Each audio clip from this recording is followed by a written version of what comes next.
Simba alifungwa bao 9 mwaka 36, ligi bado mpira kama vitangani. Akaweka mpira kwa pani baada ya kuitwa Sunderland.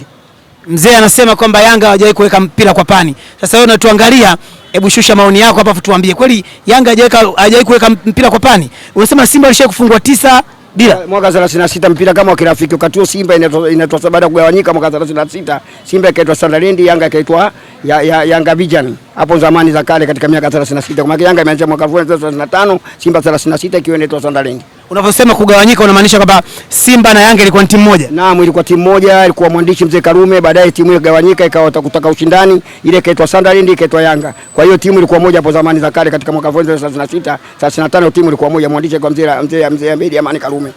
Sasa ilikuwa timu moja ndio ilikuwa Yanga au ilikuwa Simba? Wakati huo kwamba timu hizo zilikuwa timu ya ushirikaji, timu za ilikuwa timu Young Africa kabla Simba bado. Baada ya kugawanyika ndio Simba ikaitwa Sunderland, Yanga ikabaki pale Yanga. Kwa nini unasema ilikuwa Yanga wakati Yanga nayo ilikuwa ipo? Yanga ilikuwa ipo. Yanga 35 imeanzishwa mwaka 1935, Simba 36 baada ya kutoka Yanga kwenye timu ya Simba ikaitwa 36. 36 Simba ndio inaanza. Yanga 35. Kwa hiyo ilianza kuwa Yanga. Yanga yote ilikuwa timu moja hapo zamani. Long time ago ilikuwa timu moja, ilikuwa tu Yanga tupo. Baadaye Yanga ikagawanyika, ikapatikana klabu ya Simba ikaitwa Sunderland, Yanga ikabaki kwa Yanga. Unaweza ukawaambia watazamaji wanaokutazama kwamba sababu ya Yanga kugawanyika na kuwa Simba ni nini?